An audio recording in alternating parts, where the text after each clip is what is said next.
الحمد لله نحمده ونستعينه ونستغفره ونعوذ بالله من شرور أنفسنا ومن سيئات أعمالنا من يهده الله فلا مضل له ومن يضلل فلا هادي له وأشهد أن لا إله إلا الله وحده لا شريك له وأن محمدا عبده ورسوله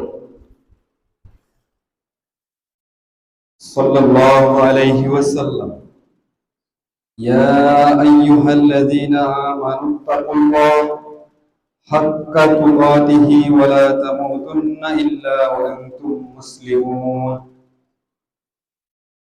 يا أيها الناس اتقوا ربكم الذي خلقكم من نفس واحدة وخلق منها زوجها وبث منهما رجالا كثيرا ونساء واتقوا الله الذي تساءلون به والأرحام إن الله كان عليكم رقيبا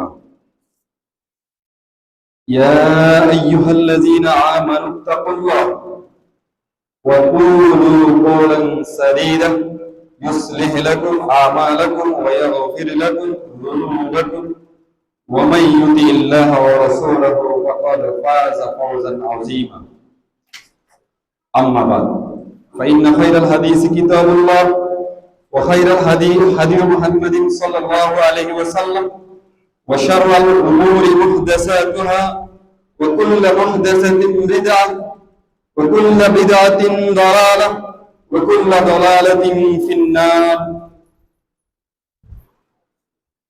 قال الله سبحانه وتعالى في كلامه المجيد قال ربكم ادعوني أستجب لكم إن الذين يستكبرون عن عبادتي ستدخلون جهنم داخرين قال رسول الله صلى الله عليه وسلم الدعاء هو العبادة সম্মানিত উপস্থিতি, সকল প্রশংসা মহান আল্লাহ সুবহানাহু ওয়া তাআলার জন্য, যিনি আমাদেরকে নির্দিষ্ট সময়ে জুমার সালাতের জন্য উপস্থিত হওয়ার তৌফিক দান করেছেন। আমরা সকলেই সেই রবের দরবারে শুকরিয়া আদায় করব। আলহামদুলিল্লাহ। সালাত ও সালাম বর্ষিত হোক মানবতার মুক্তির সর্বশেষ পথ প্রদর্শক মুহাম্মদ সাল্লাল্লাহু আলাইহি ওয়াসাল্লামের প্রতি, যার পরিপূর্ণ অনুসরণেই দুনিয়ায় শান্তি এবং আখিরাতে মুক্তির একমাত্র রাস্তা। আল্লাহুম্মা সাল্লি আলাইহি আল্লাহুম্মা বারিক আলাইহি। ভাই, আওয়াজটা একটু কমাইতে হবে? ঠিক আছে। সম্মানিত উপস্থিতি, আমরা আজকে জুমার খুতবার সংক্ষিপ্ত আলোচনায় এমন একটা ইবাদত সম্পর্কে সংক্ষিপ্ত আলোচনার চেষ্টা করব, যে ইবাদতটা ইবাদতের জগতে বলতে গেলেই সবচেয়ে বেশি উপেক্ষিত, এবং যেই ইবাদত সম্পর্কে আমাদের সমাজে সবচেয়ে বেশি বিভ্রান্ত রয়েছে। এমনকি এই ইবাদতের মধ্যে ইবাদত করতে গিয়ে মানুষ শিরক করে, এই ইবাদত করতে গিয়ে মানুষ বিদআত করে।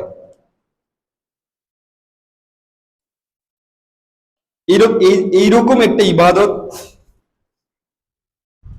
যে ইবাদতটা হলো দোয়া। আমরা শুরুতে বলছি যে এই ইবাদতটা একটা উপেক্ষিত ইবাদত। উপেক্ষিত বললাম এই কারণেই, কারণ আমরা দেখি যে আমরা সালাত একটা ইবাদত নয়। এই সালাত কিন্তু আমরা এই সালাতের গুরুত্ব আমরা বুঝি এবং সালাত আমরা পড়ারও চেষ্টা করি। আমাদের নিজের প্রয়োজন পড়লে সালাত পড়ি, না হলে সালাত পড়ি না। বিষয়টা কি এরকম কিনা?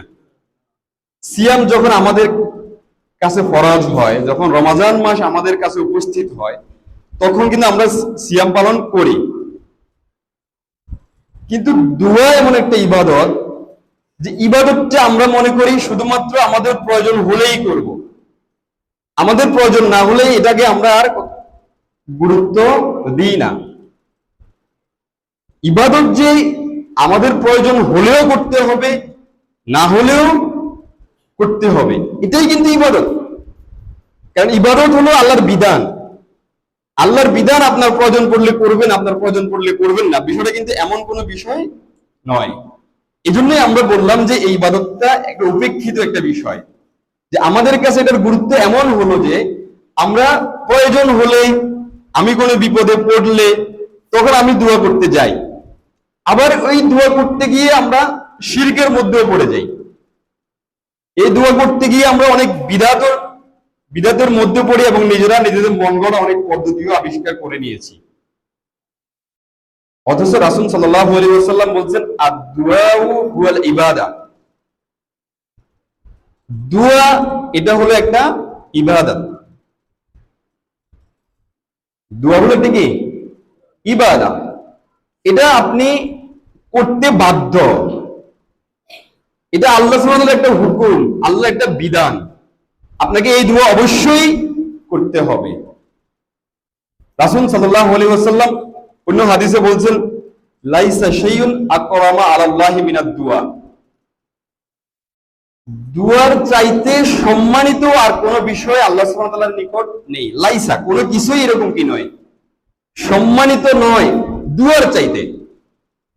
আমরা যদি আল্লাহর কাছে সম্মানিত হতে হয়, তাহলে আল্লাহর দরবারে দোয়া করার মাধ্যমে নিজেকে সম্মানিত করতে হবে। অন্য হাদিসে রাসূল সাল্লাল্লাহু আলাইহি ওয়াসাল্লাম বলছেন, মান লাম ইয়াসালিল্লাহা ইয়াগদাব আলাইহি, যে আল্লাহ সুবহানাহু ওয়া তাআলার নিকট কিছু চায় না, মান লাম ইয়াসালিল্লাহ, যে আল্লাহর কাছে কিছু কি করবে না, চাইবে না, ইয়াগদাব আলাইহি, আল্লাহ সুবহানাহু ওয়া তাআলা তার উপরে রাগান্বিত হবে।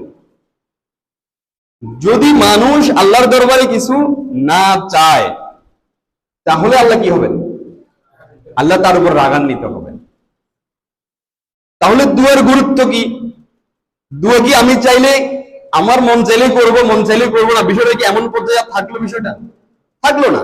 কারণ আল্লাহ বলছেন যে আপনি না চাইলে আল্লাহ আপনার উপর কি হয়ে যাবেন? রাগান্বিত হয়ে যাবেন। তাহলে অবশ্যই দোয়া আমার ইচ্ছাধীন একটা বিষয় নয়, আমাকে ইবাদত হিসেবে সার্বক্ষণিক এই কাজটুকু করতেই হবে।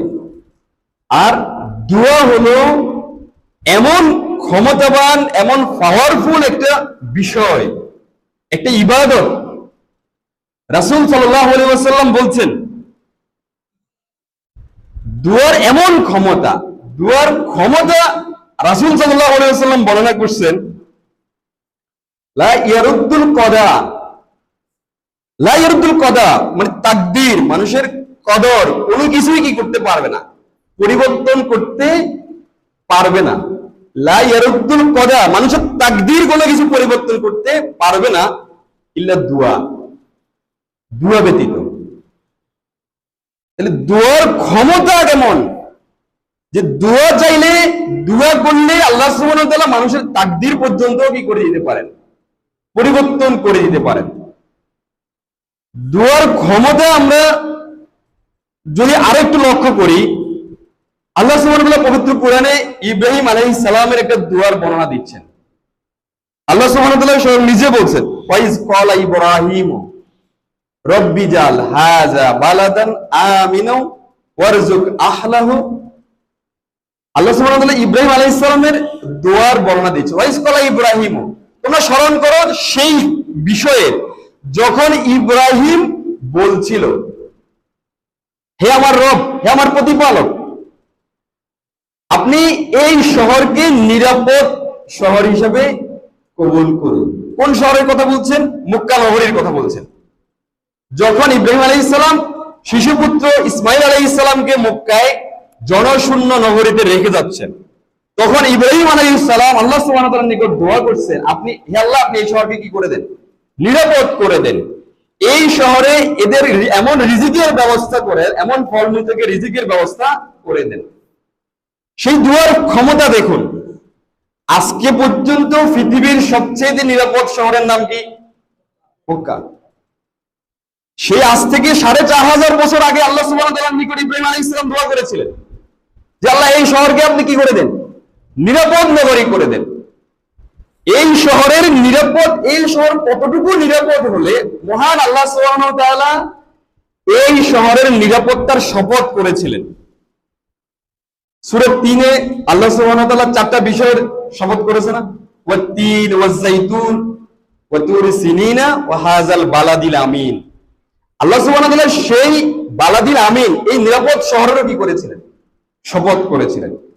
তাহলে দোয়ার বরকত কি, দোয়ার ক্ষমতা কি? যে দোয়ার ক্ষমতা এমন যে একটা শহর ৪,৫০০ বছরের আগের দোয়া আজও এর প্রভাব কার্যকর রয়েছে। অথচ আমরা এই দোয়া থেকে নিজেদের মুখ ফিরিয়ে রেখেছি। এজন্য আল্লাহ সুবহানাহু ওয়া তাআলা অন্য আয়াতে আল্লাহ সুবহানাহু ওয়া তাআলা স্বয়ং বলছেন, ক্বালা রাব্বুকুম উদউনি আস্তাজিব লাকুম। আল্লাহ বলছেন, ক্বালা রাব্বুকুম উদউনি, তোমাদের রব আল্লাহ স্বয়ং নিজে বলছেন আমার কাছে দোয়া করো, আস্তাজিব লাকুম, আমি তোমাদের দোয়াটা কি করব? কবুল করব। আল্লাহ বলছেন তোমরা আমার কাছে কি করো? দোয়া করো, আমি তোমাদের দোয়াকে কবুল করব। এরপরেই শেষ করেন নাই, এর পরের বিষয়টা আমাদের জন্য খুবই গুরুত্বপূর্ণ একটা বিষয়। আমাদের জন্য আল্লাহ সুবহানাহু ওয়া তাআলা একটা সতর্ক বাণী। প্রথম অংশে আল্লাহ সুবহানাহু ওয়া তাআলা বলছেন তোমরা আমার কাছে কি করো? দোয়া করো, আমরা তোমাদের দোয়া কবুল করব। আল্লাহর কাছে দোয়া করলে আল্লাহ দোয়া কি করবেন? কবুল করবেন। এতটুকুতেই যদি শেষ হতো তাহলে বিষয়টা সহজে ছিল। কিন্তু আল্লাহ বলছেন এই পরের অংশে, ইন্নাল্লাযীনা ইস্তাকবিরুনা মিন ইবাদাতি সাতাদখুলুনা জাহান্নামা দাখিরিন। ইন্নাল্লাযীনা ইস্তাকবিরুনা, যে অহংকার বশত আল্লাহর ইবাদত থেকে মুখ ফিরিয়ে নিবে। যদি কেউ অহংকার বশত আল্লাহর ইবাদত থেকে কি করে নেয়? মুখ ফিরিয়ে নেয়। সাতাদখুলুনা জাহান্নামা দাখিরিন, আল্লাহ তাকে লাঞ্ছিত অবস্থায় জাহান্নামে প্রবেশ করাবেন। তাহলে বিষয়টা কেমন দাঁড়ালো আমাদের জন্য? যদি কেউ অহংকার বশত এই দোয়া থেকে মুখ ফিরিয়ে নেয়, যদি কেউ অহংকার বশত দোয়া থেকে মুখ ফিরিয়ে নেয়, তাহলে আল্লাহ সুবহানাহু ওয়া তাআলা তাকে লাঞ্ছিত অবস্থায় কোথায় প্রবেশ করাবেন? জাহান্নামে প্রবেশ করাবেন। কারণ দোয়া না করার সাথে অহংকারের একটা সম্পর্ক আছে। কারণ আল্লাহ বলছেন আল্লাহু গনিয়্যুন ওয়া আনতুমুল ফুকারা, আল্লাহ হলো অভাব মুক্ত, গনি, আর আমরা সকলে হলাম কি? ফকির। তো ফকির যারা, অভাব যুক্ত যারা, অভাবগ্রস্ত যারা, তাদের বৈশিষ্ট্য হবে কি? চাওয়া। অভাবগ্রস্তদের বৈশিষ্ট্য হবে তারা চাইবে। কার কাছে চাইবে? যে অভাব মুক্ত তার কাছে। অভাব মুক্ত হলো কে? আল্লাহ সুবহানাহু ওয়া তাআলা। আল্লাহর কাছে চাইতে হবে, এটাই হলো স্বাভাবিক বিষয়। যে চাইবে না, কোন অভাবগ্রস্ত ব্যক্তি কি না চাইতে পারে?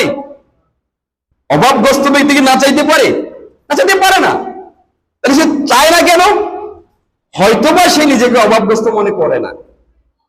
এর মধ্যেই অহংকারের একটা বিষয় সম্পর্কিত। এই জন্যই আল্লাহ সুবহানাহু ওয়া তাআলা দুয়ার সাথে অহংকারটাকে কি করে দিলেন? যুক্ত করে দিলেন।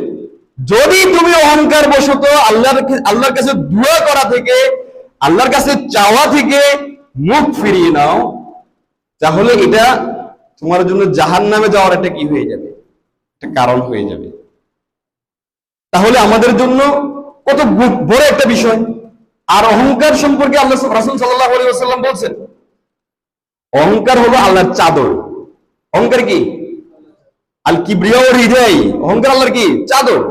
যে এই অহংকার করবে, আল্লাহর চাদর নিয়ে যে টানাটানি করবে, আল্লাহ তাকে জাহান্নামে নিক্ষেপ করবেন। আল্লাহ সুবহানাহু ওয়া তাআলা আমাদেরকে এই অহংকারিত হওয়া থেকে হেফাজত করুন। সম্মানিত উপস্থিতি, আমরা দোয়ার কিছু মৌলিক বিষয় আজকে আপনাদের সামনে সংক্ষিপ্ত আকারে আলোচনা করার চেষ্টা করব। বিষয়টা অনেক লম্বা, কিন্তু আমরা চেষ্টা করব সংক্ষেপে উপস্থাপন করার জন্য। আমরা প্রথমে দোয়ার কিছু আদব নিয়ে আলোচনা করব, কিভাবে দোয়া করা উচিত। যেহেতু এটা একটা ইবাদত, ইবাদত তো আমি আমার মন মতো করলে হবে না। কি বলেন? ইবাদত কি আমরা আমাদের মন গড়া করতে পারি?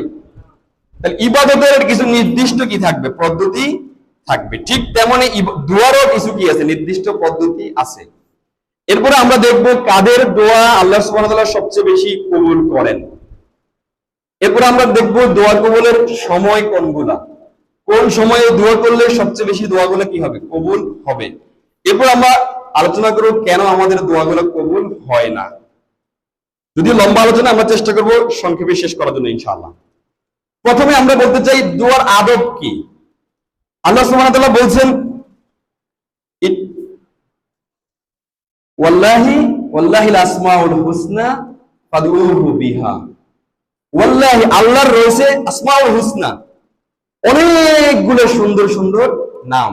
ফাদউহু বিহা, তোমরা আল্লাহকে সেই সুন্দর নাম ধরে কি করো, ডাকো। তাহলে আল্লাহ সুবহানাহু ওয়া তাআলাকে দোয়া করতে হবে আল্লাহর নামের মাধ্যমে। আল্লাহ সুবহানাহু ওয়া তাআলার সুন্দর সুন্দর যে গুণবাচক নামগুলো আছে, সেই সুন্দর এবং গুণের নামগুলোকে উল্লেখ করে আল্লাহর কাছে দোয়া করতে হবে। এটা প্রথম কাজ। আমাদের দোয়ার প্রথম আদব হবে আমরা আল্লাহর প্রশংসার মাধ্যমে, আল্লাহর গুণবাচক নাম বর্ণনার মাধ্যমে কি করতে হবে, দোয়া করতে হবে। এই প্রসঙ্গে রাসূল সাল্লাল্লাহু আলাইহি ওয়াসাল্লাম বলছেন ইজা সাল্লা আহাদুকুম ইজা সাল্লা আহাদুকুম, কেউ যদি সালাত আদায় করে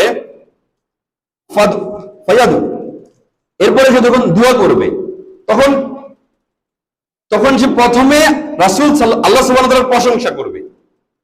প্রথমে সে কি কাজ করবে, বিহামদিল্লাহ, যে আল্লাহ কি করবে, প্রশংসা করবে। ওয়া সানাই আলাইহি, এবং তার কিছু গুণগান করবে। সুম্মা, অতঃপর ইউসাল্লি আলান নবী সাল্লাল্লাহু আলাইহি ওয়াসাল্লাম, এর অতঃপর সে নবী সাল্লাল্লাহু আলাইহি ওয়াসাল্লামের উপর দরুদ পড়বে। সুম্মা, অতঃপর ইয়াদউ, সে কি করবে, দোয়া করবে। বিমা শাহ, সে যা তার ইচ্ছে কি হয়, তার মন চায়। তাহলে দোয়ার পদ্ধতি সম্পর্কে রাসূল সাল্লাল্লাহু আলাইহি ওয়াসাল্লাম বলছেন প্রথমে কি করতে হবে, বিহামদিল্লাহ, আল্লাহর প্রশংসা করতে হবে। ও সানাই আলাইহি, এবং তার গুণগান করতে হবে। প্রথম কাজ হবে আল্লাহর প্রশংসা এবং আল্লাহর গুণগান। পরবর্তী কাজ কি হবে, রাসূল সাল্লাল্লাহু আলাইহি ওয়াসাল্লামের উপর প্রশংসা, দরুদ, রাসূল সাল্লাল্লাহু আলাইহি ওয়াসাল্লামের উপর দরুদ পাঠ করা। এরপরে আমি আমার ইচ্ছা মতো কি করব, দোয়া করব। এটা হলো দোয়ার প্রথম আদব। দ্বিতীয় আদব সম্পর্কে উল্লেখ করতে চাই, দোয়াতে হাত তোলা। দোয়া করার ক্ষেত্রে কি তুলতে হবে, হাত তুলে দোয়া করা। রাসূল সাল্লাল্লাহু আলাইহি ওয়াসাল্লাম বলছেন ইন্না রাব্বাকুম হাইয়ুন কারীম, নিশ্চয়ই আল্লাহ সুবহানাহু ওয়া তাআলা হলো লজ্জাশীল এবং দয়ালু। আল্লাহ হলো লজ্জাশীল এবং ইস্তাহি মিন আবদিহি, ইস্তাহি, যে আল্লাহর কাছে কি হবে, চাই, মিন আবদিহি ইজা রাফা ইয়াদাইহি ইলাইহি আন ইয়ারুদ্দাহুমা সিফা, যেই ব্যক্তি আল্লাহর কাছে দুই হাত তুলে চায় আল্লাহ তাকে ফিরিয়ে দিতে লজ্জাবোধ করেন। তাহলে দোয়ার একটা আদব হলো আমাদেরকে আল্লাহর কাছে দুই হাত তুলে কি করতে হবে, দোয়া করতে হবে। যদি বান্দা আল্লাহর কাছে দুই হাত তুলে দোয়া করে আল্লাহ তাকে ফিরিয়ে দিতে লজ্জাবোধ করবেন। দোয়ার দ্বিতীয় আদব হিসেবে আমরা উল্লেখ করলাম যে আমাদেরকে হাত তুলে দোয়া করতে হবে আল্লাহ সুবহানাহু ওয়া তাআলার নিকট। এর পরবর্তী দোয়ার আদব হলো আল্লাহ সুবহানাহু ওয়া তাআলা স্বয়ং বলছেন উদু রাব্বাকুম তাদাররুআন ওয়া খুফিয়াতান। উদু রাব্বাকুম, তোমরা তোমাদের রবকে ডাকো তাদাররুআন, বিনীতভাবে। আল্লাহকে ডাকতে হবে কিভাবে, বিনয়ভাবে, নম্রভাবে। আল্লাহর কাছে কান্নাকাটি করে আমাদেরকে কি করতে হবে, চাইতে হবে, এবং চুপে চুপে চাইতে হবে। আল্লাহর কাছে চাইতে হবে কিভাবে, বিনীতভাবে এবং চুপে চুপে। আল্লাহ তাআলা কোরআন মাজিদে বলছেন সূরা আরাফের ৫৫ নম্বর, উদু রাব্বাকুম তাদাররুআন ওয়া খুফিয়াতান, তোমরা আল্লাহর কাছে চাও বিনীতভাবে এবং চুপে চুপে। যেমন নবীরা চাইতেন আল্লাহর কাছে চুপে চুপে। জাকারিয়া আলাইহিস সালামের দোয়া সম্পর্কে আল্লাহ সুবহানাহু ওয়া তাআলা বলছেন ইয নাদা রাব্বাহু নিদান খুফিয়া, যখন সে আল্লাহর কাছে চুপে চুপে কি করছিল, চাইছিল। নবীরাও আল্লাহর কাছে চাইতেন কিভাবে, চুপে চুপে চাইতেন। তাহলে আল্লাহর কাছে আমাদেরকে চাইতে হবে গোপনে, আল্লাহর কাছে চাইতে হবে চুপে চুপে, আল্লাহর কাছে চাইতে হবে ভয় নিয়ে, আল্লাহর কাছে চাইতে হবে বিনীতভাবে। এর পরবর্তী দোয়ার আদব হিসেবে আমরা উল্লেখ করতে চাই ইসমে আজম সহকারে আল্লাহর কাছে চাওয়া। রাসূলুল্লাহ সাল্লাল্লাহু আলাইহি ওয়াসাল্লাম বলছেন এক ব্যক্তি আল্লাহর কাছে কিছু কথা বলে আল্লাহর কাছে চাইলো। কথাগুলো হলো আল্লাহুম্মা ইন্নী আসআলুকা বিআন্নী আশহাদু আন্নাকা আনতাল্লাহ লা ইলাহা ইল্লা আনতা আহাদুস সামাদু লাম ইয়ালিদ ওয়া লাম ইউলাদ ওয়া লাম ইয়াকুল লাহু কুফুয়ান আহাদ। এটাকে বলা হয় কি ইসমে আজম। রাসূল সাল্লাল্লাহু আলাইহি ওয়াসাল্লাম বলেন, এই লোক, এই ব্যক্তি আল্লাহর এমন নামের উসিলা করে চাইলো, যেই ব্যক্তি এই নামের উসিলা করে আল্লাহর কাছে কিছু চাইবে, আল্লাহ তাকে তা দিয়ে দিবেন। সুবহানাল্লাহি ওয়া বিহামদিহি। তাহলে আমাদেরকে দোয়া যখন আমরা করব, এরকম ইসমে আজম সহকারে আমাদেরকে কি করতে হবে? দোয়া করতে হবে। পরবর্তী আদব হিসেবে আমরা বলতে চাই, আল্লাহর কাছে দোয়া ইউনুস পাঠ করার মাধ্যমে দোয়া করতে হবে। দোয়া ইউনুস কোনটাকে বলা হয়? লা ইলাহা ইল্লা আনতা সুবহানাকা ইন্নী কুনতু মিনাজ জালিমিন। রাসূল সাল্লাল্লাহু আলাইহি ওয়াসাল্লাম বলেন, ফাইন্নাহু লাম ইয়াদউ বিহা রাজুলুন মুসলিমুন ফি শাইইন ফাত ইল্লা ইসতাজাবা আল্লাহু লাহু। আল্লাহ রাসূল বলেন, যেই ব্যক্তি এই দোয়া ইউনুস পাঠ করার মাধ্যমে আল্লাহর কাছে কোনো কিছু চাইবে, আল্লাহ তার দোয়া কবুল করবেন। সুবহানাল্লাহি ওয়া বিহামদিহি। তাহলে আমাদেরকে ইসমে আজম সহকারে আল্লাহর কাছে দোয়া করতে হবে। আল্লাহর কাছে দোয়া ইউনুস পাঠ করার মাধ্যমে আল্লাহর কাছে দোয়া করতে হবে। এরপরে দোয়াতে প্রথমে নিজের জন্য দোয়া করতে হবে। দোয়াতে প্রথমে কার জন্য দোয়া করতে হবে? নিজের জন্য।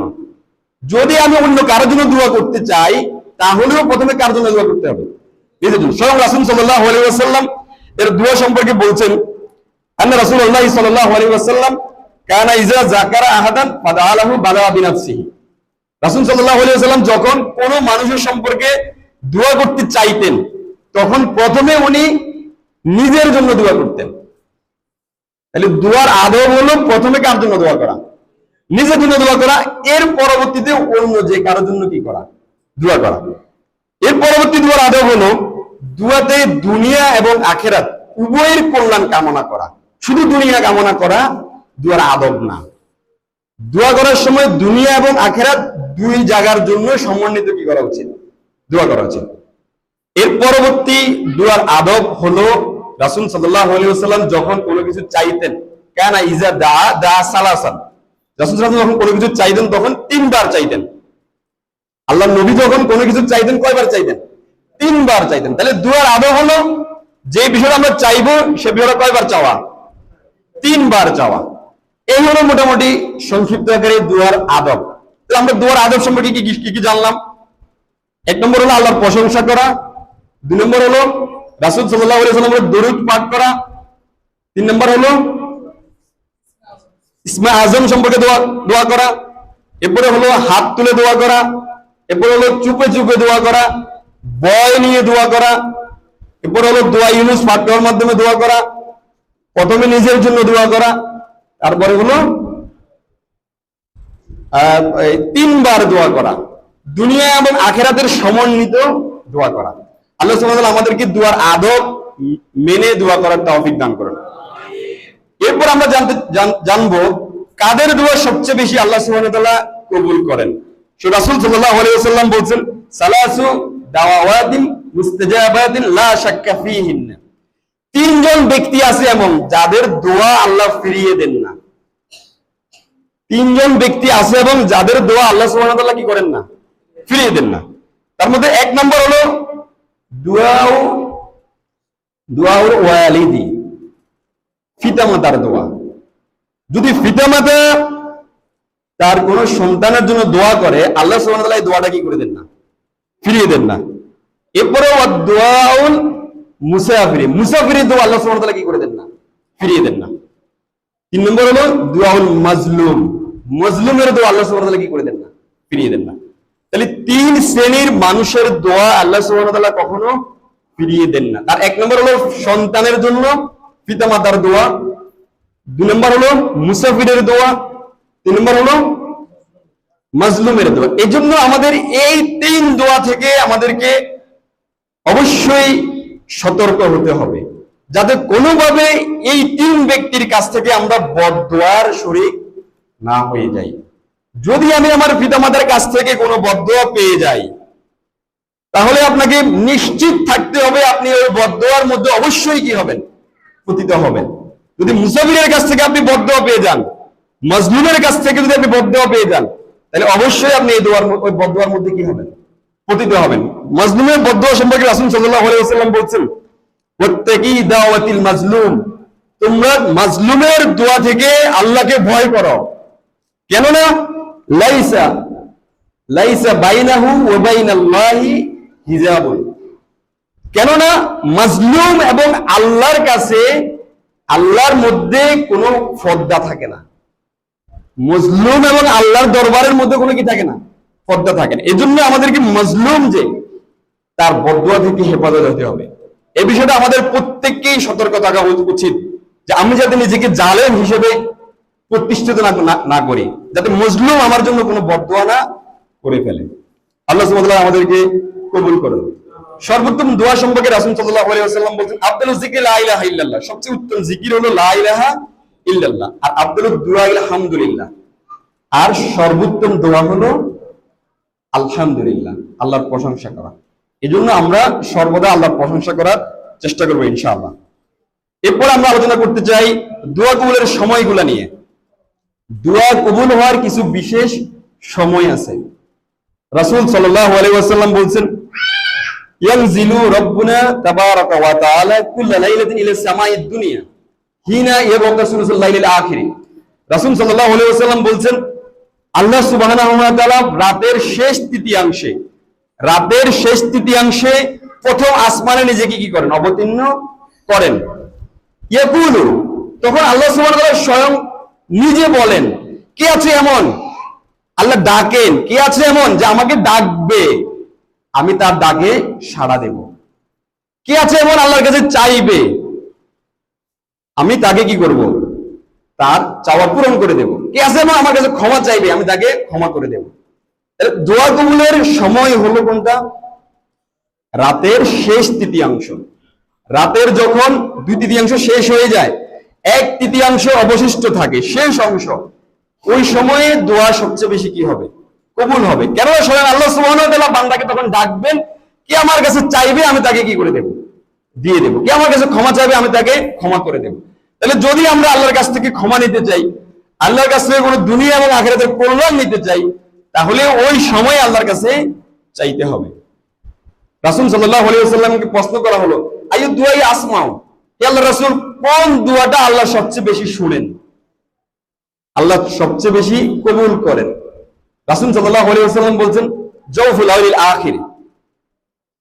রাসূল সাল্লাল্লাহু আলাইহি ওয়াসাল্লাম বলছেন, শেষ রাতের মধ্যাংশ, মানে শেষ যে 1/3 আছে তার মাঝ সময়টা আল্লাহ সবচেয়ে বেশি কি করেন, দোয়া কবুল করেন। এবং বলছেন, ও দুহুরুস সালাওয়াতিল মাকতুবাত, এবং ফরজ সালাত সমূহের পরের দোয়াটা আল্লাহ সুবহানাহু ওয়া তাআলা সবচেয়ে বেশি কবুল করেন। এই সময়টা হলো দোয়া কবুলের সবচেয়ে উত্তম সময়। পরবর্তী দোয়া কবুলের সময় সম্পর্কে রাসূল সাল্লাল্লাহু আলাইহি ওয়াসাল্লাম বলেন, লা ইয়ারুদ্দু দুআ বাইনাল আযানি ওয়াল ইকামা। রাসূল সাল্লাল্লাহু আলাইহি ওয়াসাল্লাম বলেন, আযান এবং ইকামতের মধ্যবর্তী যে সময়টুকু থাকে, মুয়াজ্জিন যখন আযান দেন এবং জামাতের জন্য যে ইকামত দেন, এই মধ্যবর্তী যে সময়টুকু আছে, এই সময়টুকুর দোয়া আল্লাহ সুবহানাহু ওয়া তাআলা ফিরিয়ে দেন না। তাহলে আযান এবং ইকামতের সময়টা হলো আমাদের জন্য একটা গনিমতের মতো। এই সময়টা আমার আল্লাহর কাছ থেকে চেয়ে নেওয়ার সবচেয়ে উপযুক্ত সময়। এই সময়ে আল্লাহ সুবহানাহু ওয়া তাআলা দোয়া কি করে দেন না, ফিরিয়ে দেন না। আরেকটা দোয়া কবুলের উত্তম সময় হলো সিজদা। আল্লাহ রাসূল সাল্লাল্লাহু আলাইহি ওয়াসাল্লাম বলেন, আকরাবু মা ইয়াকুনুল আবদু মির রাব্বিহি ওয়া হুয়া সাজিদ ফাকসিরুদ দুআ। আল্লাহ রাসূল সাল্লাল্লাহু আলাইহি ওয়াসাল্লাম বলেন, বান্দা যখন সিজদায় থাকে, যখন সালাতের সিজদায় যায়, তখন বান্দা আল্লাহর সবচেয়ে নিকটে চলে যায়, আল্লাহর সবচেয়ে নৈকট্য লাভপূর্ণ অবস্থায় থাকে, সবচেয়ে কাছাকাছি চলে যায়। ফাকসিরুদ দুআ, তোমরা ওই সময় সবচেয়ে বেশি কি করো, দোয়া করো। তাহলে যদি আমরা আল্লাহর নৈকট্য পেতে চাই, দোয়া কবুল করাতে চাই, তাহলে আমাদের দোয়াগুলো সিজদায় করা উচিত বেশি বেশি। আল্লাহ রাসূল সাল্লাল্লাহু আলাইহি ওয়াসাল্লাম সিজদাতে বেশি বেশি দোয়া করতে বলেছেন। দোয়া কবুলের আরেকটা ভালো পদ্ধতি হলো আমাদের নেক কাজের উসিলা করে কি করা, দোয়া করা। আমার যতগুলো নেক কাজ আছে, যে নেক কাজগুলো আমি আল্লাহ সুবহানাহু ওয়া তাআলাকে সন্তুষ্ট করার জন্য করেছি, সেই নেক কাজের উসিলা করে আল্লাহর কাছে দোয়া করা। বৃষ্টির সময় আল্লাহর কাছে দোয়া করা। বৃষ্টির সময় আল্লাহ সুবহানাহু ওয়া তাআলা দোয়া কি করেন, কবুল করেন। যখন মুরগি ডাকে তখন আল্লাহ সুবহানাহু ওয়া তাআলা দোয়া কবুল করেন। এই সময়গুলো আমাদের আল্লাহর কাছে বেশি বেশি কি করা উচিত, দোয়া করা উচিত। তাহলে আমরা দোয়া কবুলের সময়গুলো সম্পর্কে আমরা জানলাম কি, শেষ রাতে আল্লাহ সুবহানাহু ওয়া তাআলা দোয়া কবুল করেন। ফরজ সালাতগুলোর শেষে, ভিতরে অথবা বাইরে আল্লাহ সুবহানাহু ওয়া তাআলা দোয়া কি করেন? কবুল করেন। আল্লাহ সুবহানাহু ওয়া তাআলা দোয়া কবুল করেন আযান এবং ইকামতের মধ্যবর্তী সময়ে, আল্লাহ দোয়া কবুল করেন সেজদায়, আল্লাহ দোয়া কবুল করেন জুমার দিনে। জুমার দিনে একটা সময় আছে, রাসূল সাল্লাল্লাহু আলাইহি ওয়াসাল্লাম বলতেন সময়টা খুবই সংক্ষিপ্ত। এই সময়টা যে আল্লাহর কাছে দোয়া করবে, আল্লাহ তার দোয়া কি করবেন? কবুল করবেন। অনেকেই বলছেন এই সময়টা আসর থেকে মাগরিবের সময় হওয়ার সম্ভাবনাটুকুই সবচাইতে বেশি। আল্লাহ সুবহানাহু ওয়া তাআলা আমাদেরকে আল্লাহর পছন্দনীয় সময়ে দোয়া করার তৌফিক দান করুন। সম্মানিত উপস্থিতি, মহিলারা ৮০ জোহরের ৬ রাকাত করে, আবার জোহরের ২ রাকাত করে। সম্মানিত উপস্থিতি, দোয়া কবুল, আমাদের অনেকেই হতাশ হয়ে যায় যে আমাদের দোয়া কবুল হয় না। দোয়া কবুল না হওয়ার যে কারণগুলো সম্পর্কে আমরা কয়েকটা উল্লেখ করতে চাই। দোয়া কবুল না হওয়ার সবচেয়ে বড় কারণ যেটা রাসূল সাল্লাল্লাহু আলাইহি ওয়াসাল্লাম উল্লেখ করছেন, ইউস্তাজাবুল আহাদিকুম, ইউস্তাজাবুল আহাদিকুম মা লাম ইয়াজাল। একজন ব্যক্তির দোয়া আল্লাহ সুবহানাহু ওয়া তাআলা ততক্ষণ পর্যন্ত কবুল করেন, একজন ব্যক্তির দোয়া আল্লাহ সুবহানাহু ওয়া তাআলা ততক্ষণ পর্যন্ত কবুল করেন যতক্ষণ না ইয়াকুলু, যতক্ষণ না সে বলে দাউতু, আমি দোয়া করেছিলাম, ফালাম ইস্তাজাবলি, কিন্তু আল্লাহ আমার দোয়া কি করেন নাই? কবুল করেন নাই। তাহলে আল্লাহ দোয়া কতক্ষণ কবুল করবেন? যতক্ষণ না সে বলে দিবে যে আল্লাহ আমার দোয়াটা কি করে নাই? কবুল করে নাই। আমরা অনেকেই দোয়া করতে গিয়ে অস্থির হয়ে যাই, হতাশ হয়ে যাই, খুবই তাড়াহুড়া করি দোয়া করার ক্ষেত্রে। আমি তো মনে করছি আমি এখন চাইলাম আমাকে এখনই আল্লাহ কি করে দিবেন, এখনই আল্লাহ সুবহানাহু ওয়া তাআলা দিয়ে দিবেন। আল্লাহ রাসূল সাল্লাল্লাহু আলাইহি ওয়াসাল্লাম সে কথাই বলছেন, আল্লাহ বান্দার দোয়া ততক্ষণ কি করেন? কবুল করেন যতক্ষণ না বান্দা এই করার কথা বলে দে যে আল্লাহ আমি তো আল্লাহর কাছে চাইছি, কিন্তু আল্লাহ আমাকে কি করে নাই? আল্লাহ আমাকে দেয় নাই। যতক্ষণ যখনই আপনি এই কথা বলে দিবেন, আল্লাহ আপনার দোয়া আর কি করবেন না? কবুল করবেন। এই কথা বলার আগ পর্যন্ত আল্লাহ আপনার দোয়া কি করবেন? কবুল করবেন। আমরা তো আল্লাহর কাছে কতক্ষণ দোয়া করেছিলাম। ইব্রাহিম আলাইহিস সালাম, যাকে আবুল আম্বিয়া বলা হয়, নবীদের পিতা বলা হয়, জাতির পিতা, যিনি আমাদের নাম রেখেছিলেন মুসলিম, এরকম একজন পয়গম্বর আল্লাহর কাছে রব্বি হাবলি মিনাস সালিহিন সারা জীবন দোয়া করেছেন। প্রথম আল্লাহ তার দোয়া কবুল করছেন কত বছর বয়সে? ৮৬ বছর।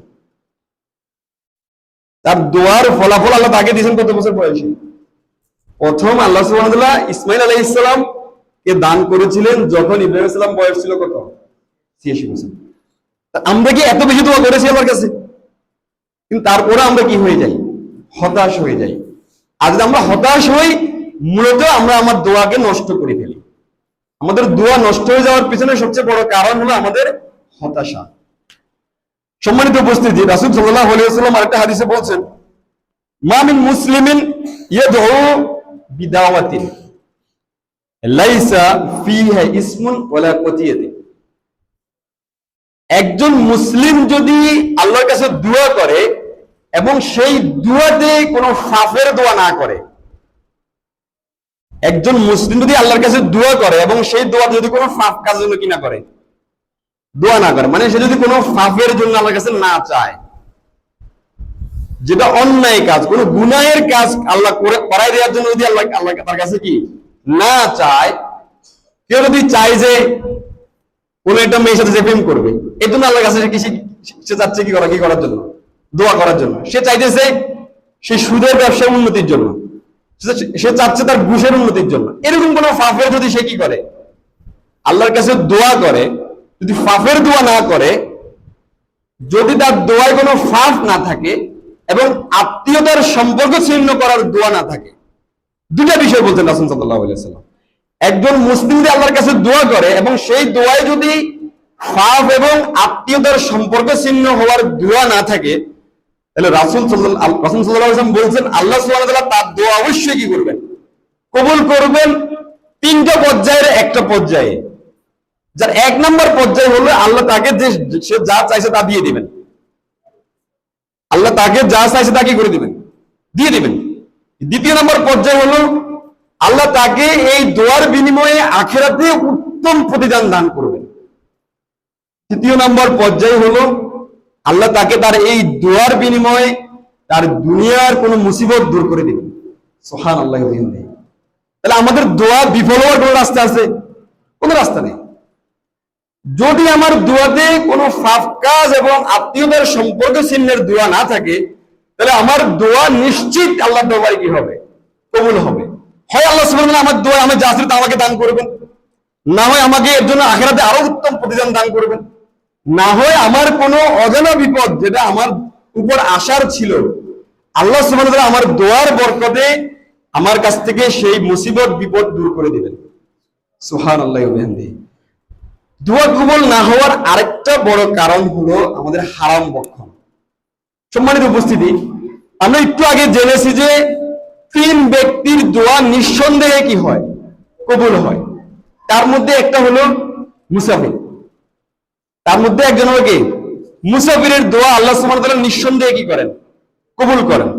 অথচ রাসূল সাল্লাল্লাহু আলাইহি ওয়াসাল্লাম ওই মুসাফির সম্পর্কে বলছেন, একজন মুসাফির কোন সফরে গিয়ে সে বিপদে পড়লো, বিপদে গিয়ে সে আল্লাহর কাছে সাহায্য চাচ্ছে, ইয়া রব্বি আমার রব আমাকে সাহায্য করুন, কিন্তু তার দোয়াও কি হবে না? কবুল হবে না। কেননা রাসূল সাল্লাল্লাহু আলাইহি ওয়াসাল্লাম বলছেন, মাতামুহু হারামুন, তার খাদ্য ছিল হারাম, ওয়া মাশরাবুহু হারামুন, তার পানীয় ছিল হারাম, ওয়া মালবাসুহু হারামুন, তার পোশাক ছিল হারাম, ওয়া গুযিয়া বিল হারাম, তার রুজি ছিল কি? হারাম। ফাআন্না ইস্তাজাবু লিযালিকা, তার দোয়া কিভাবে আল্লাহ কবুল করবেন?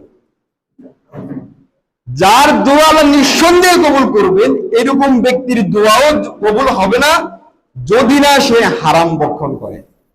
কেন রাসূল সাল্লাল্লাহু আলাইহি ওয়াসাল্লাম বলছেন, ইন্নাল্লাহা তাইয়্যিবুন, নিশ্চয়ই আল্লাহ হলো পবিত্র, লা ইউকবালু ইল্লা তাইয়্যিবা, আল্লাহ পবিত্র জিনিস ব্যতীত গ্রহণ করেন না। আল্লাহ হারামের মতো অপবিত্র জিনিসকে আল্লাহ কি করবেন না? কবুল করবেন না। যদি আমরা আমাদের দোয়াকে আল্লাহর দরবারে কবুল করতে হয়, তাহলে যাবতীয় হারাম ভক্ষণ থেকে নিজেকে মুক্ত রাখতে হবে। সম্মানিত উপস্থিতি, দোয়া কবুল না হওয়ার আরেকটা কারণ সম্পর্কে রাসূল সাল্লাল্লাহু আলাইহি ওয়াসাল্লাম বলছেন, গাফিল দোয়া, অমনোযোগী দোয়া। রাসূল সাল্লাল্লাহু আলাইহি ওয়াসাল্লাম বলছেন, ওয়ালামু আন্নাল্লাহা লা ইস্তাজাবু দুআন ফি কলবিন গাফিলিন। রাসূল সাল্লাল্লাহু আলাইহি ওয়াসাল্লাম বলছেন, তোমরা জেনে রাখো আল্লাহ সুবহানাহু ওয়া তাআলা গাফিল অমনোযোগী দোয়া আল্লাহ কি করেন না? কবুল করেন না। যেই দোয়াতে আমাদের আন্তরিকতা থাকে না, যেই দোয়াতে আমাদের পাওয়ার দৃঢ় বিশ্বাস থাকে না, যেই দোয়াতে আমার তামান্না থাকে না, আকাঙ্ক্ষা থাকে না, এরকম অমনোযোগী দোয়া আল্লাহ সুবহানাহু ওয়া তাআলা কবুল করেন না। আমাদের বেশিরভাগের অবস্থায় কিন্তু অমনোযোগী দোয়ার মধ্যেই আছে। আমরা আরবি কিছু দোয়া হয়তো মুখস্থ করছি, এর অর্থ কি আমরা নিজে জানি না। আপনি যে দোয়ার অর্থ জানেন না, এই দোয়া কি মনোযোগী দোয়া হতে পারে? এই দোয়াটা আপনি চাইলেন কিন্তু আপনি জানেনই না, আল্লাহ আমার দোয়া কিভাবে কবুল করবেন? আমাদের দোয়া কবুল না হওয়ার কারণ হলো আমাদের দোয়াটা অমনোযোগী। আমাদের দোয়া করছে আমাদের হুজুর, ইমাম সাহেব, আর আমি শুধু আমিন বলছি। আমার দোয়া যদি দোয়ায় মনোযোগ থাকবে কি করে? দোয়া তো করছে কে? ইমাম সাহেব দোয়া করছে, আমি তো দোয়া করছি না। দোয়া যদি আমি করতাম তাহলে তো আমার দোয়াতে আমার মনোযোগ থাকতো। এই জন্য বেশিরভাগই আমরা আমাদের দোয়াগুলোর উপকার পাচ্ছি না। দোয়া কবুল আরেকটা বড় কারণ হলো দোয়ার আদবগুলা অনুসরণ না করা। যেমন রাসূল সাল্লাল্লাহু আলাইহি ওয়াসাল্লাম দরুদ না পড়া। ওমর রাদিয়াল্লাহু আনহু বলছেন, যেই দোয়াতে রাসূল সাল্লাল্লাহু আলাইহি ওয়াসাল্লামের উপর দরুদ পড়া হয় না, এই দোয়া আল্লাহর দরবারে পৌঁছায় না। এই দোয়া আসমান এবং জমিনের মাঝখানে ঝুলন্ত থেকে যায়। তাহলে দোয়ার আদব যদি আমরা অনুসরণ না করি, তাহলে আমাদের দোয়া কি হবে? কবুল হবে না। দোয়া কবুল না হওয়ার আরেকটা কারণ, যেই কথা দিয়ে আমরা আলোচনা শুরু করছিলাম, যে আমরা শুধু আমাদের বিপদের সময় দোয়া করি, সব সময় দোয়া করি না। এটা দোয়া কবুল না হওয়ার আরেকটা বড় কারণ। রাসূল সাল্লাল্লাহু আলাইহি ওয়াসাল্লাম বলছেন, মান সাররাহু আন ইস্তাজিব আল্লাহু লাহু ইনদা শাদাইদ, যে ব্যক্তি চায় যে আল্লাহ সুবহানাহু ওয়া তাআলা বিপদ আপদে তার দোয়া কবুল করুন, তার উচিত হলো ফাকসিরু দুআন ফির রাখাই, তার উচিত হলো সর্বক্ষণ আল্লাহর কাছে কি করা? দোয়া করা, যখন তার বিপদ থাকে না তখন। যদি আমি আমার বিপদের সময় দোয়া কবুল করাইতে চাই, আমি যদি চাই যে আল্লাহ সুবহানাহু ওয়া তাআলা বিপদের সময় আমার দোয়া কবুল করুক, তাহলে আমাকে বিপদ নাই এমন সময়ও আমার কাছে কি করতে হবে? দোয়া করতে হবে। কেননা দোয়া তো কি ইবাদত। আপনি সার্বক্ষণে আমার কাছে কি করতে হবে? চাইতে হবে। আপনি তো ফকির, আল্লাহ তো গনি। গনি আর ফকিরের সম্পর্ক হলো ফকির সার্বক্ষণ তার কাছে কি করবে? চাইবে। যদি আমি আল্লাহর কাছে আমার দোয়াগুলোকে পৌঁছাইতে হয়, বিপদের সময় আমার দোয়া কবুল করাতে হয়, তাহলে আমাকে সার্বক্ষণ দোয়ার মধ্যে থাকা উচিত। দোয়া কবুল না হওয়ার আরেকটা কারণ হলো আমাদেরকে সৎ কাজের আদেশ না করা, অসৎ কাজের নিষেধ না করা। অর্থাৎ আমাদেরকে নিজেকে দাওয়াতি কাজের সাথে সম্পৃক্ত না রাখা। রাসূল সাল্লাল্লাহু আলাইহি ওয়াসাল্লাম বলেন, ওয়াল্লাহি নাফসি বিয়াদিহি লা তা'মুরুন্না বিল মারুফি ওয়া লা তানহাউন্না আনিল মুনকার আও লা ইউশিকান্নাল্লাহু আন ইয়াবসা আলাইকুম ইকাবান মিনহু সুম্মা তাদউনাহু ফালা ইস্তাজাবু লাকুম। রাসূল সাল্লাল্লাহু আলাইহি ওয়াসাল্লাম বলেন, আল্লাহর কসম, তোমরা সৎ কাজের আদেশ করবে, অসৎ কাজের নিষেধ করবে। যদি তোমরা তা না করো, তোমাদের উপর অচিরে আযাব আসবে, আর তখন তোমরা দোয়া করলে তাও কবুল করা হবে না। তো যদি আমরা সৎ কাজের আদেশ এবং অসৎ কাজের নিষেধ থেকে আমাদেরকে বিরত রাখি, অন্যায়কে অন্যায় না বলি, অন্যায়ের প্রতিবাদ না করি, তাহলে আমাদের দোয়া আল্লাহ কি করবেন না? কবুল করবেন না। তাহলে আমরা দোয়া কবুল না হওয়ার কিছু কারণ আমরা জানলাম। তার মধ্যে প্রথম কারণ হলো আমাদের দোয়া সম্পর্কে হতাশ হয়ে যাওয়া, এরকম মন্তব্য করে দেওয়া যে আল্লাহ আমার দোয়া কি করেন না? কবুল করেন না। দ্বিতীয় কারণ হলো আত্মীয়তার সম্পর্ক ছিন্নের দোয়া করা, অথবা পাপ কাজের দোয়া করা, হারাম ভক্ষণ করা, অমনোযোগী বা গাফেল দোয়া করা, রাসূল সাল্লাল্লাহু আলাইহি ওয়াসাল্লামের উপর দরুদ না পড়া, বিপদ ছাড়া অন্য সময় আল্লাহর কাছে দোয়া না করা, এবং কি সর্বোপরি সৎ কাজের আদেশ এবং অসৎ কাজের নিষেধ না করা বা দাওয়াতি কাজ না করা। আল্লাহ সুবহানাহু ওয়া তাআলা আমাদেরকে এই বিষয়গুলো থেকে হেফাজত করুন। সম্মানিত উপস্থিতি, আলোচনার শেষের দিকে আমরা একটা দোয়া সম্পর্কে একটা গুরুত্বপূর্ণ অংশ আপনাদের সামনে উপস্থাপন করতে চাই। দোয়া বিষয়ে আমাদের সমাজে আছে অনেক বিভ্রান্তি। বলতে গেলে আমাদের মুসলিম সমাজে যে শিরক এবং বিদআত গুলো আছে, তার অনেক বড় একটা অংশ হলো এই দোয়া কেন্দ্রিক। আল্লাহ সুবহানাহু ওয়া তাআলা বলছেন, ওয়ালা তাদউ মিন দুনিল্লাহি মা লা ইয়ানফাউকা ওয়া লা ইয়াদুররুকা ওয়ালা তাদউ মিন দুনিল্লাহি, তোমরা আল্লাহ ছাড়া ওই ব্যক্তিকে তোমরা আহ্বান করো না, আল্লাহ ব্যতীত ওই সত্তা, ওই ব্যক্তির কাছে তোমরা দোয়া করো না, যে তোমাদের উপকারও করতে পারে না, অপকারও করতে পারে না। মানে দোয়া আল্লাহ ব্যতীত এমন কোন সত্তার নিকট করা যাবে না যে আমাদের কোনো উপকারেও আসবে না, কোনো অপকারেও আসবে না। অন্য আয়াতে আল্লাহ সুবহানাহু ওয়া তাআলা বলছেন, ওয়াল্লাযীনা তাদউনা মিন দুনিহি মা ইয়ামলিকুনা মিন কিতমির। আল্লাহ সুবহানাহু ওয়া তাআলা বলছেন, তোমরা আল্লাহকে ছাড়া এমন সত্তাকে ডাকো, তোমরা আল্লাহকে ছাড়া এমন ব্যক্তিকে ডাকো, এমন উৎসকে ডাকো যে খেজুরের বিচির আবরণের মালিকও নয়। খেজুরের বিচির মালিক কথা আল্লাহ বলেন নাই, খেজুরের বিচির উপর যে আবরণ থাকে সে আবরণের মালিকও নয় যারা, আমরা কাদেরকে ডাকি? তাদেরকে ডাকি। আল্লাহ সুবহানাহু ওয়া তাআলা স্বয়ং রাসূল সাল্লাল্লাহু আলাইহি ওয়াসাল্লাম সম্পর্কে বলছেন, এবং রাসূল সাল্লাল্লাহু আলাইহি ওয়াসাল্লামকে সাক্ষ্য দিতে বলছেন। কোন হে আল্লাহ, রাসূল সাল্লাল্লাহু আলাইহি ওয়াসাল্লাম বলেন, বলো লা আকুলু লাকুম ইনদি খাজাইনুল্লাহ। আল্লাহ রাসূলকে বলতে বলছেন, তুমি বলো যে আমি আল্লাহর কোন খাজানার মালিক নই, ধনভাণ্ডারের মালিক নই। স্বয়ং আল্লাহ রাসূল সাল্লাল্লাহু আলাইহি ওয়াসাল্লামের কাছেও এমন বিশেষ কোনো ক্ষমতা নাই। যদি আল্লাহর রাসূল সাল্লাল্লাহু আলাইহি ওয়াসাল্লামকে পর্যন্ত কোনো ক্ষমতা দেয়া না হয়, কোনো ধনভাণ্ডার দেয়া না হয়, তা এমন কোন ফির থাকতে পারে, এমন কোন আউলিয়া থাকতে পারে, এমন কোন উৎস থাকতে পারে যে আপনার কল্যাণ করতে পারে? অথচ আমরা আমাদের চাওয়াটা চাই মাজারে গিয়ে, চাওয়া চাই দরগায় গিয়ে, চাই আমরা কুমিরের কাছে গিয়ে, চাই আমরা বানরের কাছে গিয়ে, চাই আমরা টিয়া বাঘের কাছে গিয়ে, এমন উৎসের কাছে যাই যারা খেজুরের বিচির আবরণেরও কি নয়, মালিক নয়। তাহলে আমাদেরকে চাইতে হবে কার কাছে? শুধুমাত্র আল্লাহ সুবহানাহু ওয়া তাআলার কাছে। কিন্তু আমরা তাদের কাছে চাই কেন? সেটা আল্লাহ সুবহানাহু ওয়া তাআলা বলছেন, ওয়াল্লাযীনা তাদউনা মিন দুনিল্লাহি ওয়াল্লাযিনা তাদউনা মিন দুনিহি আউলিয়া, তারা আল্লাহকে ব্যতীত এমন কিছু সত্তাকে তাদের অভিভাবক হিসেবে কি করেছে, গ্রহণ করেছে। তারা বলে আমরা এজন্য তাদের পূজা করি, এজন্য তাদের ইবাদত করি, মা নাবুদুহুম, আমরা তাদের ইবাদত করি এজন্য ইল্লা লিয়ুকাররিবুনা ইলাল্লাহি যুলফা, যে এরা আমাদেরকে আল্লাহর কাছে কি করে দেবে, পৌঁছাই দেবে।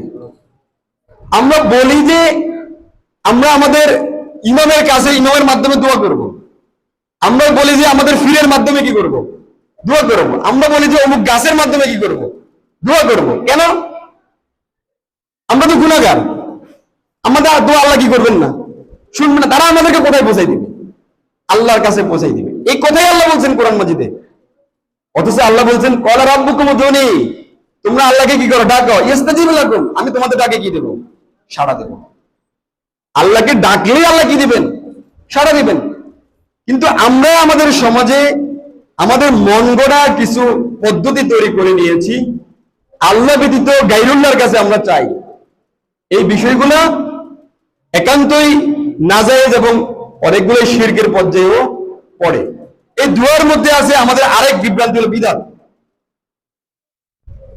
বিদআতের সবচেয়ে বড় অংশ হলো আমরা যখনই আল্লাহর কাছে দোয়া করতে যাই আমরা চাই সম্মিলিতভাবে সবাই মিলে একসাথে হাত তুলে কি করবো, মুনাজাত করবো, দোয়া করবো।